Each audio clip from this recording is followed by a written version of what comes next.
quadrada, retangular, redonda, oval. Você sabia que o formato da mesa, ou seja, a disposição em que as pessoas estão sentadas ao redor dela, influenciam na forma com que elas interagem entre si? Sim, e isso pode te ajudar muito a escolher a sua mesa ideal. Você já parou para pensar como que você gostaria que fosse a interação das pessoas na sua casa ao redor da mesa? E como realmente é? Tum, tum, tum, tum, tum. Tum, tum, tum, tum, tum, tum, tum, tum, tum, tum, tum. Olá, meu nome é Fernanda, sua arquiteta que não senta na ponta da mesa para não ter que ouvir a piadinha. Ai, quem senta na ponta paga a conta. Que bosta. Todo mundo tem o tio do pavê, né? Pois é. Mas já parou para pensar que o tio do pavê tem uma certa razãozinha lá no fundo para falar isso? A gente vai chegar lá. Lógico que tem diversos fatores que você tem que pôr na conta para definir a mesa ideal para sua casa. Você tem que pensar no espaço livre que você tem para essa mesa, na circulação ao redor da mesa, quantas pessoas você precisa acomodar nessa mesa e qual a interação desejada entre essas pessoas.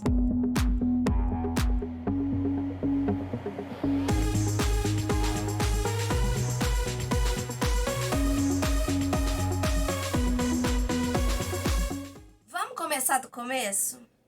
Um artigo da revista Live Science, eu vou deixar o link aqui embaixo, fala de uma pesquisa que eles realizaram com adolescentes em Chicago, onde perguntaram para os adolescentes com qual frequência eles comiam nas mesas de casa com os seus pais e quanto de conversa, de diálogo que eles tinham com os pais, em geral com mais de 10 minutos, ao redor dessa mesa. E a conclusão que eles chegaram é que a mesa, o momento da refeição, é um momento que pode ser uma ótima oportunidade para a família interagir mais, conversar mais, dialogar mais.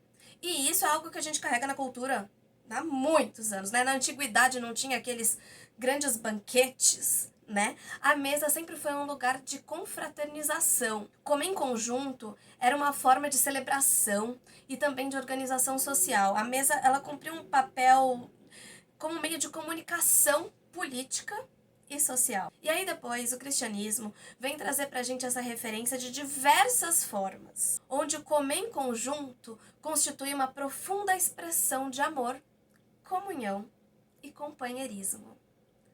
A mesa, ela atendia mais do que uma necessidade fisiológica, mas uma necessidade social.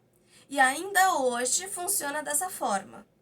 Mas com a vida frenética que a gente tem no dia a dia, os espaços de convívio cada vez menores, a gente acaba sem querer dando menos atenção a essa ferramenta tão valiosa de comunicação que a gente tem na nossa casa. E além disso, a gente foi inventando uns outros aparelhinhos que atrapalharam um pouco o uso da mesa como essa ferramenta, né?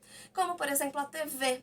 Então, em determinado momento, a mesa perdeu um pouquinho ali da atenção, as pessoas ao redor da mesa perderam um pouquinho da atenção delas para as pessoas que estavam no Netflix. E o micro-ondas, por incrível que pareça, também tem sua parcela de culpa. Por quê? Com o micro-ondas ficou muito mais fácil de a gente esquentar a comida lá na hora que a gente quer ir comer e tal.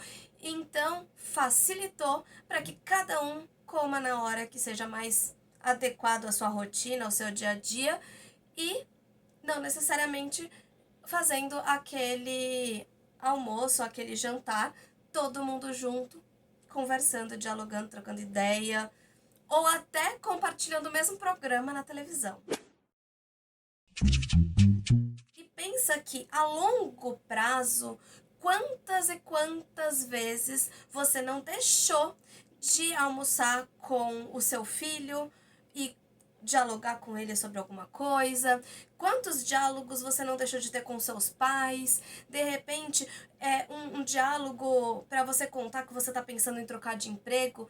pode mudar na definição de você escolher aquele emprego ou não, aceitar aquela proposta ou não, um emprego que você vai ficar muitos e muitos anos, que pode ser determinante na sua vida, ou então a definição de uma viagem que você vai fazer, ou até comentar sobre alguém que você convive no dia a dia, pode fazer com que você perceba que alguma atitude sua ou alguma coisa que você poderia dizer para determinada pessoa poderia ser diferente e mudar o rumo da situação. O diálogo muitas vezes nos ajuda. E quanto de diálogo, você já parou para pensar quanto de diálogo que você já não pode ter perdido na sua vida simplesmente porque não adequou ali os papos durante as refeições? Doido, né? E olha só onde a gente chegou só para falar sobre a mesa, que é uma coisa assim super todo mundo tem, todo mundo usa, todo mundo conhece, um dos objetos mais antigos que tem. E, no entanto, ele faz uma diferença, ou ela, a mesa, faz uma diferença gigantesca no nosso dia a dia. E ainda nesse gancho da mesa, você já parou para pensar em qual é a relação que você tem ou que você quer ter na sua casa, das coisas ao redor em relação à mesa ou à pessoa sentada na mesa? Então, por exemplo, o quanto você prioriza que a televisão esteja sempre voltada para a mesa ou de fácil visão da mesa? Não estou falando que isso é errado, mas você tem que ter em mente que a partir do momento que você prioriza a televisão, você vai fazer com que as pessoas sentadas ao redor da mesa usem mais aquela ferramenta, a televisão. Agora, não necessariamente isso pode ser uma coisa ruim. De repente, a família assistindo ao mesmo programa junto pode ser muito mais interessante do que cada um se isolar no seu quarto e assistir o seu programa, e aí a interação é menor ainda. Então tudo isso a gente tem que colocar na balança. O sofá tá de costas para a mesa, de repente, de uma forma que ele não fique de costas para a mesa, facilita a interação de quem está no sofá e de quem está na mesa. Se você tem um balcão, uma cozinha americana, a disposição das pessoas no balcão em relação à disposição das pessoas na mesa, é tanta coisa que você pode pensar. A posição de quem vai entrar na casa, o que a pessoa que está entrando na casa vê, ou então, quando você está sentado na sua sala, na sua mesa, qual é a relação dela com a entrada da casa? São infinitas possibilidades, cada casa é um caso, mas é algo que é interessante de se pensar e de se analisar e de ajudar você a definir como que você quer que isso funcione na sua casa. E eu aposto que você ainda não tinha pensado nisso. Então, se você realmente nunca tinha pensado nisso e esse vídeo fez você pensar pelo menos um pouquinho nesse assunto, calma que o vídeo nem começou ainda. Mas, de qualquer forma, mesmo ainda não tendo oficialmente o assunto entrado no foco que a gente quer falar, se isso já fez você pensar em alguma coisa, eu acho que eu tô merecendo, assim, um like, um compartilhe com alguém que pode precisar dessa informação, ou inscreva-se se você ainda não é inscrito, assim, sei lá, fica a dica. Mas agora, chegando no assunto realmente, aprofundando na mesa, você já parou para pensar como a forma de interação entre as pessoas na mesa muda de acordo com o lugar em que ela está sentada naquela mesa? Por exemplo, quando você vai num restaurante com alguns amigos, sempre tem aquela pessoa que você quer conversar, mas que ela está sentada numa posição ali meio de diagonal, meio difícil o acesso, que você acaba passando a noite inteira no restaurante, não consegue trocar uma ideia com aquela pessoa que você gostaria, e ao mesmo tempo você tem uma conversa super bacana com quem? Tenho certeza que é com quem está do seu lado. Sim, porque sentar ao lado promove uma relação de igualdade. O papo acaba fluindo com muito mais naturalidade, acaba sendo muito mais gostoso com quem senta ao seu lado. Também tem a relação com quem senta na sua frente, que apesar de parecer um contato mais intenso por ser frente a frente, mas o que acontece? Ele também cria uma sensação de enfrentamento. Você observando a pessoa o tempo todo, as suas expressões faciais, a sua expressão corporal, é muito mais fácil de criar uma situação de julgamento. Então, dependendo do assunto que rolar ali, pode até se tornar uma situação um pouquinho desagradável, um pouquinho que a pessoa não se sinta tão confortável por conta desse enfrentamento, desse olho no olho, desse cara na cara. Ao contrário não, diferente de quem senta do seu lado. Porque quem tá do seu lado, nem sempre você tá olho no olho. Você às vezes tá com olho no olho, mas também vocês dois estão olhando para uma outra direção, muitas vezes a mesma, né? Então acaba sendo uma situação muito mais amistosa. É quando a gente vai, por exemplo, uma mesa quadrada. A mesa quadrada, as pessoas que estão na sua lateral, elas não estão com uma situação tão de enfrentamento, você tá meio de diagonal com elas, mas elas estão próximas de você, o que ajuda muito na interação. E a pessoa que tá na sua frente, ela já é o contraponto, ela já é a pessoa que tem essa questão maior de enfrentamento, de olho no olho, né? Uma posição mais impositiva, pode ser. E quando a gente fala de mesa retangular, isso aumenta ainda mais. Então, aí chega o tio do patê. Chega o tio do pavê. O tio do pavê que fala que você senta na conta, paga a conta. Por quê? Normalmente, quem senta na ponta, quando a gente fala, por exemplo, de uma reunião de trabalho, a pessoa que vai conduzir a reunião, que vai liderar, muitas vezes é a pessoa que senta na ponta. E quando a gente passa para uma mesa de família, é natural que o chefe da família acabe sentando na ponta. E isso é muito importante da gente pensar na relação com as pessoas ali na mesa retangular.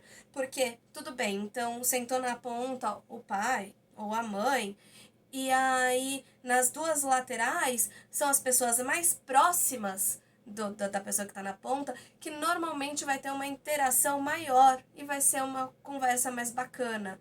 Quem tiver na próxima cadeira, um pouquinho mais longe, a interação já fica um pouco mais distante e um pouco mais complicada, e o enfrentamento, aquela coisa de sentar de frente, começa a ficar um pouquinho maior do que quem tá aqui muito fora do seu ângulo de visão, né? Quem tá mais ali tá um pouquinho mais perto do seu ângulo de visão. Então isso realmente acontece. E quem tá lá na outra ponta tá muito mais distante, mas é um contraponto para quem tá nessa ponta da mesa, enfim. Então você tem uma relação diferente com quem tá na ponta oposta, com quem tá na lateral mais perto e com quem tá na lateral mais longe. Como isso pode impactar na sua conversa no dia a dia, numa refeição na mesa da sua casa? De repente, se um filho tá sentado aqui mais perto e o outro mais longe, será que não pode mudar a forma de interação que você vai ter com o mais perto e com o mais distante? Pode ser que não. Mas é um estudo que faz sentido e que você tem que levar em consideração e começar a analisar aí como que funciona isso na sua casa. De repente, uma mudancinha besta já vai ajudar muito a todo mundo conversar de uma forma mais natural, mais orgânica, mais igualitária, enfim. E uma mesa redonda, por exemplo? A mesa redonda, a gente já tem menos ainda essa situação de frente a frente. Porque tem as pessoas que ficam do seu lado e vai devagarzinho virando aqui as outras pessoas, e a pessoa que vai ficar na sua frente, ela já tá bem mais longe, e nem sempre ela tá muito de frente para você, porque ela tá de frente para você, para o cidadão que tá do seu lado direito, cidadão que tá do seu lado esquerdo, enfim. Então a mesa redonda costuma ser uma mesa que promove uma interação mais bacana entre as pessoas, né, nesse sentido. Eu não diria mais bacana, né? Porque depende da situação que você procura. Mas a mesa redonda promove uma conversa mais amistosa entre todos ao redor da mesa. E aí também tem o tamanho da mesa, né? Uma mesa redondona muito grande, com muitas pessoas, você tem que pegar um megafone para falar com a pessoa que tá lá do outro lado. Agora, uma mesinha pequenininha, a pessoa que tá do outro lado da mesa, ela é quase que a mesma coisa do que numa mesa quadrada, numa mesa retangular, quando a gente fala das pessoas que estão frente a frente. uma outra. A mesa retangular ou a oval, normalmente a gente usa porque cabem mais pessoas. Então, quando queremos acomodar muita gente, são as mesas que vão atender a gente melhor. A redonda também, mas a redonda ela vai ocupar um espaço gigantesco para acomodar tanta gente, enquanto a retangular ou a oval vai ocupar um pouquinho menos de espaço. Então, por isso, muitas vezes elas são escolhidas quando você quer agregar mais gente ali comendo junto ao mesmo tempo. E aí vem a minha pergunta. No dia a dia da sua casa, quem mora lá, quem almoça e janta todo dia lá, realmente é tanta gente assim que justifique você ter uma mesona retangular? É algo para se analisar. De repente, algumas famílias, sim. Algumas famílias também têm os filhos mais adolescentes ou jovens, adultos que trazem namorados e acaba que, sim, é necessário no dia a dia, no cotidiano da família, uma mesa maior. Mas muitas vezes, não. E aí a gente tem que pensar um pouquinho qual é a real necessidade de espaço na sua casa. Se você costuma promover jantares um pouco mais formais, realmente uma mesa retangular vai ser necessária para você receber bastante gente e que atenda a essa necessidade um pouco mais formal. Agora, se você gosta de receber gente na sua casa para fazer uma refeição, mas não é nessa pegada formal, não necessariamente você precisa de uma mesona para comer todo mundo junto. Às vezes você pode encontrar outras soluções que deixem a refeição mais despojada e ao mesmo tempo atenda a necessidade de todo mundo comer ao mesmo tempo. E isso pode fazer com que até role um papo mais descontraído, as pessoas fiquem mais soltas, mais à vontade, porque vai estar um comendo no balcão da cozinha americana, outro vai estar comendo na mesa, outro vai estar comendo numa mesinha ali que tem na varanda, todo mundo conversando, interagindo.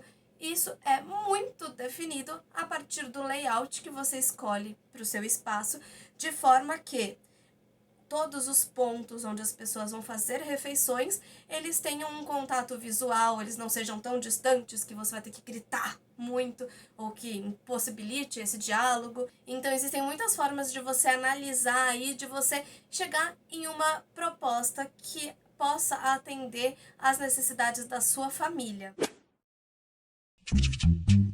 O canto alemão também é uma solução interessante.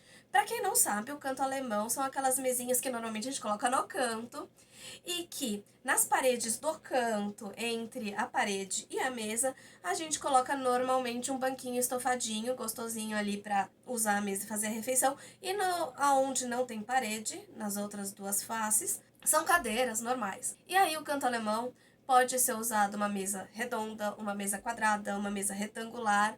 Então, tudo aquilo que a gente já falou até aqui também encaixaria no canto alemão, mas tem mais um porém que a gente tem que considerar nesse canto alemão.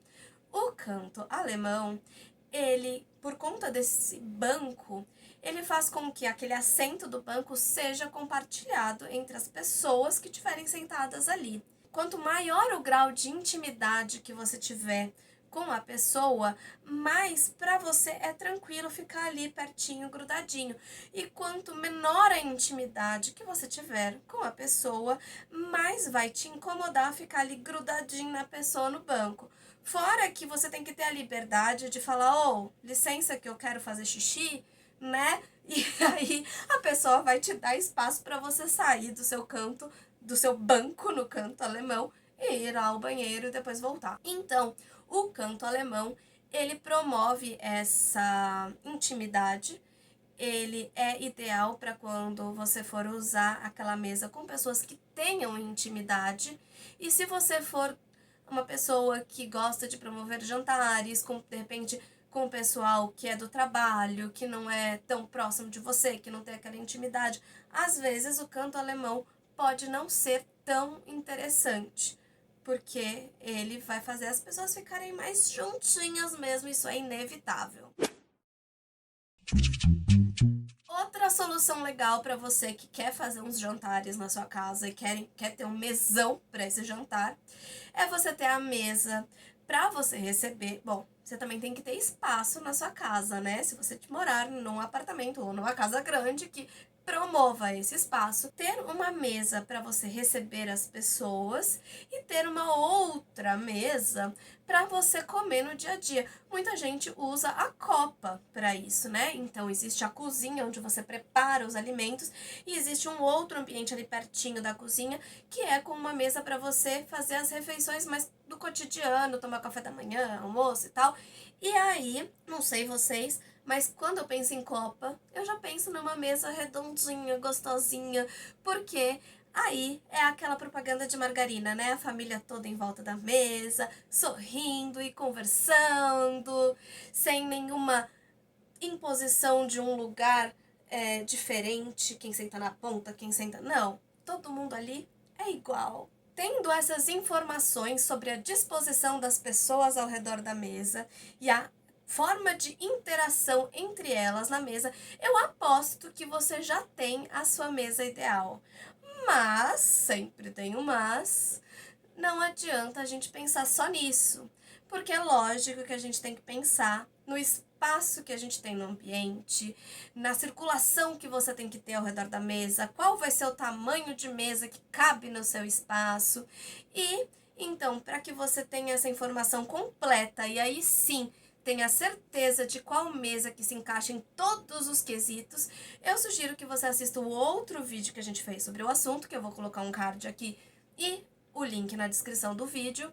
É o vídeo que fala sobre as medidas ideais para a sala de jantar. E aí, juntando as medidas ideais com o formato ideal e a disposição ideal entre as cadeiras da mesa, você já vai ter que decidir qual vai ser a cor da sua mesa, o estilo para combinar com o restante do ambiente, que esse pode ser um outro vídeo. Se você quiser um outro vídeo falando sobre isso, já escreve aí embaixo que a gente faz para ter um guia completo da sala de jantar. Tudo que você pode precisar saber sobre a sala de jantar vai ter. Então, enquanto eu não faço esse outro vídeo, a gente vai ficando por aqui. Obrigado por ter assistido até aqui. Espero ter te ajudado. E é isso aí. Até a próxima. Beijo. Fui! Dum dum dum dum dum dum dum dum dum dum dum